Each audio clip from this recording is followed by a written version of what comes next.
보통 근데 좋은 설득을 하는, 그러니까 어떤 정치적인 형태의 좋은 협상을 하거나 어떤 그 대타협이라고 부를 수 있는 협상들의 대부분은 이런 식으로 흘러가요. 그렇기 때문에 논쟁을 할 때 상대들을 안정적으로 설득하기 위해서는, 갑자기 든 생각인데, 말싸움 하다가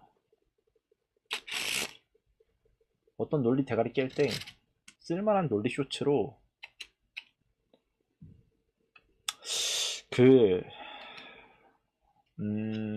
제가 이제 이야기를, 그런 건 이제 조심스러운 건데, 왜냐면은 저는 이제 포커를 공부하고 포커 업계에서 일을 했었거든요. 그러니까 이제 어떻게 보자면 이제 그 수학이랑 확률 게임으로 하는 어떤 도박 게임 같은 거잖아, 포커라는 게. 근데 포커를 해보면 어떤 느낌이냐면은, 내가 잘하는 걸 굳이 남들한테 보여줘야 되냐, 가끔 이런 느낌이 있어. 왜냐면 이런 게 유행해서 이 메타가 바뀌어버리면 나는 그 새끼들 사이에서 또 살아남기 위해 또 준비를 해야 되잖아. 그 뭐야, 내가 이길 수 있는 거는 나만 알고 있는 게 제일 좋은 거 아니야? 인 건데, 그럼에도 불구하고 약간의 꿀팁을 풀어보자면, 이 논쟁에서 안정적으로, 그러니까 물론 대부분 알고서도 못하니까, 자, 논쟁에서 좋은 결과를 얻기 위한 방법이라고 얘기를 한다면은, 보통은 사람들은 어떻게 생각하냐면, 상대가 말하는 그러니까 주장을 반박하기 위해서 상대의 전제를 무너뜨리고 싶어요. 예를 들면은 A니까 B잖아, 이렇게 얘기를 하잖아? 그럼 이거에 대해서 반박하기 위해서 A가 아닌데? 이런 식으로 얘기를 하는 거야. 근데 문제는 A라는 전제가 증명될 수 없는 어떤 종류의 세계관적 구성이라면, 예를 들면 그 어떤 그 윤어게인이나 이런 사람들 있잖아요. 이제 극우적인 형태의 사람들이 가지고 있는 어떤 세계관들. 그러니까 한 번 음모론에 빠지거나 한 번 이상한 생각을 하고 있거나, 또 아니면 뭐 달 착륙 음모론설 이런 거 있잖아. 이런 거를 가지고 있는 사람들이라면, 이 전제를 증명할 수 없는 걸 전제로 가지고 있는 사람들은 말싸움을 이길 수가 없어, 저 방식으로는. 그리고 저런 방식으로 하면 끊임없이 계속 증명해 부딪히고 그러는 거거든. 말싸움이 안 끝나. 그러다 보니까 여기서 가장 좋아하는 방법은 상대의 전제를 받아주는 거야. 즉 해당 전제로부터 다른 결론이 나올 수 있음을 보여주는 거예요. 이게 뭐냐면, 불교가 가장 이런 방식을 많이 써요.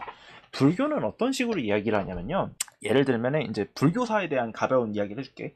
불교는 실제로 윤회나 아니면 환생이나 아니면 뭐 무슨 부처님의 신통이나 이런 것들을 이야기를 하려고 하는 종교가 아니에요, 정확하게는. 왜냐면 불교가 어떻게 만들어졌냐면은, 불교는 고대 인도에서, 이제 인도의 베다 시대라고 있습니다. 베다 시대. 이 초기 베다 때는 이 사상이나 아니면 종교적인 기원들이 안정적으로 자리 잡히지 못했었던 시기지만, 이게 쭉 흘러가면서 어떤 종교적인 의례나 아니면 카스트 제도나 안정적으로 자리가 잡아버린 후기 베다 시대에 가면은 윤회 사상이나 이런 것들이 안정적으로 자리 잡혀서, 그걸 통해서 계급제가 이렇게 딱 나뉘었어. 너는 전생에 뭐가 있었으니까 이제 수드라로 태어난 거야. 너는 전생에 열심히 살았고, 너는 전생에 스스로에 대한 참나에 대한 질문을 많이 했었으니까 이번에 뭐 브라만 계급으로 태어난 거야. 이런 식의 어떤 관점을 가지고 있어서, 이번 생에서의 이들의 계급은 바뀌지 않는 어떤 고착화된 그런 게 있었거든. 근데 그 속에서 부처님이 어떤 식으로 이 논리를 깼냐면, 이 과정, 그러니까 즉 전제를 부수는 방식을 깨는 게 아닌 거야. 야, 니들 말한 대로 윤회가 있다고 하더라도, 니들 말한 대로 이 세계가 이런 모양이라고 하더라도, 이런 식으로 전개를 해나간 거야. 이 불교가 가지고 있는 논리적 특성이 진짜 아름다운 지점들이 뭐냐면은, 자꾸 새로운 전제를 이야기하거나 이 사람들이 가지고 있는 전제를 부수는 방식으로 전제를 잡아서 들어가는 게 아니라,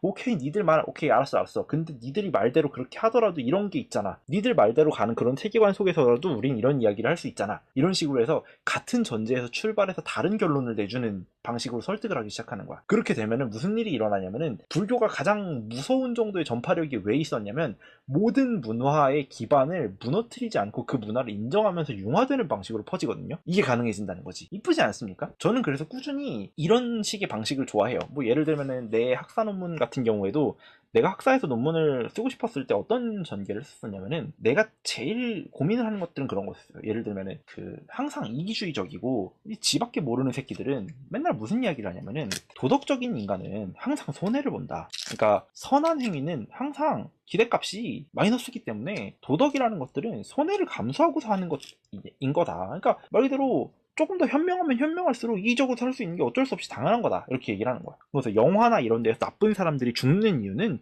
영화적 장치인 거고 현실은 안 그래. 이런 식으로 되게 냉소적이고 계산적인 것처럼 얘기를 하는 거야. 근데 이걸 설득하기 위해서 이 사람들에게 이 전제를 부술 수 있는 어떤 그런 논리들은 통하지 않거든? 그럼 이 사람들에게 가장 안정적으로 통할 수 있었던 논리를 위해서 내가 뭘 했었냐면은 그걸 얘기했던 친구가 이제 포커 플레이어였는데 나는 그 친구한테서 포커를 배웠어. 그러다가 포커 업계까지 들어갔어. 쭉 하다가 확률론 관련돼서 논문을 써갖고 내가 냈었던 대답은 그렇게 니들이 좋아하는 계산을 쭉 이야기를 하면은 오케이 그 계산될 수 있는 이야기들 도덕에 대한 기대값들 이야기 다 다뤄보자. 근데 이런 결과가 나올 수 있어. 그러니까 전제를 그대로 다 받아들인 상태에서 새로운 결론을 내갖고 이 사람들을 설득하면 이 사람들은 아 내가 가지고 있는 전제가 틀린 게 아닐지라도 내가 낼 수 있는 결론이 달라질 수 있구나라는 형태의 새로운 세계관을 받아들일 수가 있게 돼. 그래서 이 사람들을 되게 좀 부드럽게 설득할 수 있게 됩니다. 이쁘지 않습니까? 그러다 보니까 저는 논쟁에서 좋은 결과를 얻기 위해서 저 사람을 내 편으로 만들기 위해서는 상대의 전제를 받아준 뒤에 다른 결론을 내보내는 어떤 그 기깔나는 플레이를 해야 돼. 근데 문제는 우리 교수님도 이걸 알아.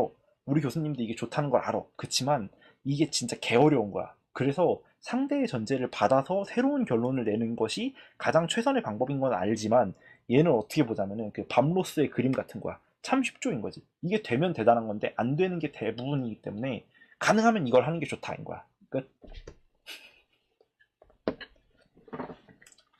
하여튼 이쁘지 않습니까? 이런 이야기들.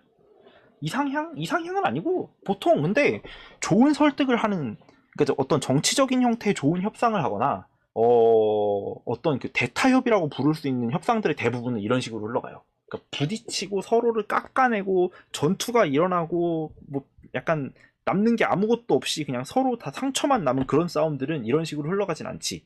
근데 가장 좋았었던 대부분의 협상들은 대부분 이런 식으로 흘러가요.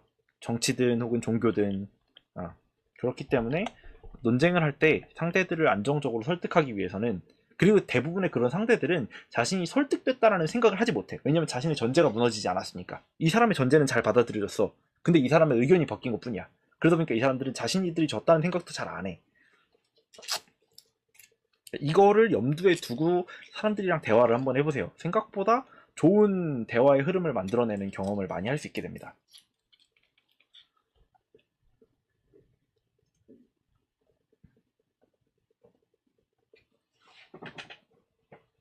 오늘 요거는 이렇게 정리해서 올려놓으면 되겠다.